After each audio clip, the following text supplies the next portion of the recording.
Now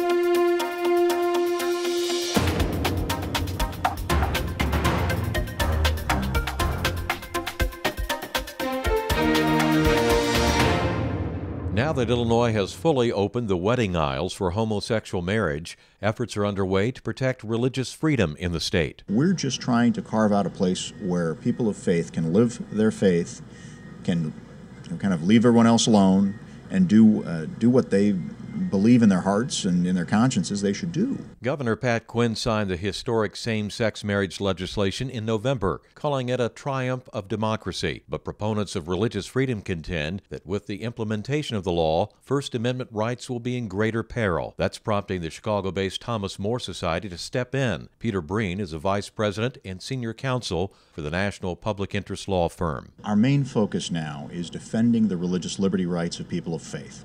Defending those photographers who don't want to be forced into participating in same-sex marriage ceremonies, defending institutions and organizations that don't want to recognize these as the same as opposite-sex marriages. So that's really our main focus right now, and that's both a legislative focus and it's going to involve some litigation as well, based on our state's Religious Freedom Restoration Act. Supporters of the homosexual marriage law insist that churches will not be forced to conduct same-sex wedding ceremonies. But Mr. Breen tells IllinoisFamily.org News the measure does not protect individuals, businesses, and links to churches. You've got people of faith who are running businesses that in some way touch on marriage. So they might have a bed and breakfast where they will hold wedding ceremonies in the backyard. Or you've got wedding photographers who are very directly involved in the ceremony itself.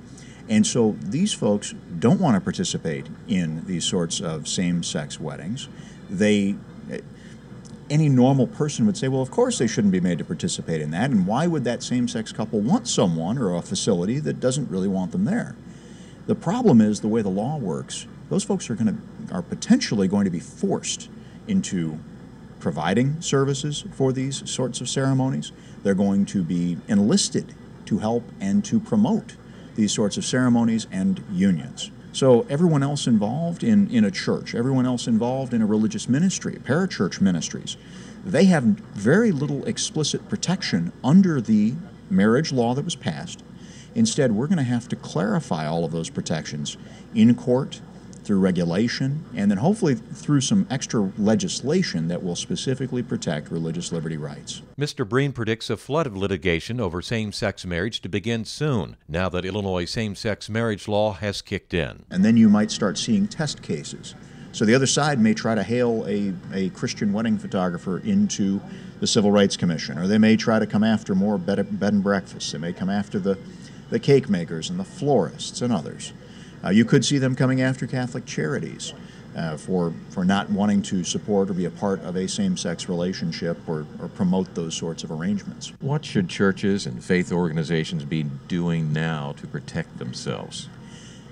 Well, each organization, church, individual has something different that they should be doing. If there is a specific concern, I would have them call us, because we would be able to really give them more individualized advice.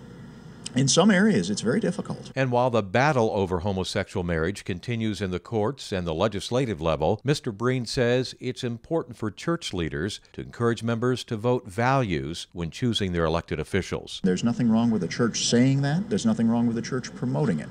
Now, 501c3 charities have got to stay out of specific political fights, but they certainly should be supporting their members in voting their values, registering to vote. Peter Breen with the Thomas More Society. For IllinoisFamily.org News, I'm Monty Larrick.